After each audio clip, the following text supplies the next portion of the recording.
मुंबईमध्ये काँग्रेसचा शरद पवारांच्या राष्ट्रवादीशी आघाडी करण्याचा प्रयत्न सुरू आहे। काँग्रेसच्या शिष्टमंडळानं सिल्वर ओकवर शरद पवारांची काही वेळापूर्वी भेट घेतली आहे। वर्षा गायकवाड, असलम शेख, ज्योती गायकवाड यांनी पवारांची भेट घेतली। मुंबईत काँग्रेसनं स्वबळाचा नारा दिलाय, मात्र समविचारी पक्षांना सोबत घेण्याचे प्रयत्न काँग्रेसचे सुरू आहेत। त्याच पार्श्वभूमीवर शरद पवारांची सिल्वर ओकवर भेट घेतली आणि त्यानंतर वर्षा गायकवाड बोलत होत्या।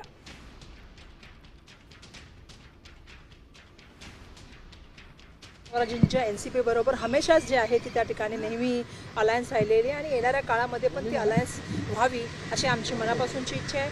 त्यांच्या मुंबईच्या अध्यक्षा राखी जाधव यांच्याशी सुद्धा आमची या संदर्भामध्ये बोलणं झाले, तशी त्यांना आम्ही माहिती कळवली आणि त्यांनी आम्हाला सांगितलं की पुढच्या हप्त्यामध्ये तुमच्या काही नेत्यांबरोबर आणि त्यांच्या पक्षाच्या काही नेत्यांबरोबर आपण या ठिकाणी बैठक आयोजित करू आणि पुढच्या हप्त्यामध्ये या संदर्भामधला जोही काय निर्णय असेल तो आपण एकत्रपणे घेऊ। देश विदेशातील प्रत्येक घडामोडींचे लाईव्ह अपडेट मिळवण्यासाठी आता साम टीव्हीच्या सर्व सोशल मीडिया प्लॅटफॉर्मला लाईक, फॉलो आणि सबस्क्राईब करा। तसंच सर्व नोटिफिकेशनसाठी बेल आयकॉन प्रेस करायला विसरू नका।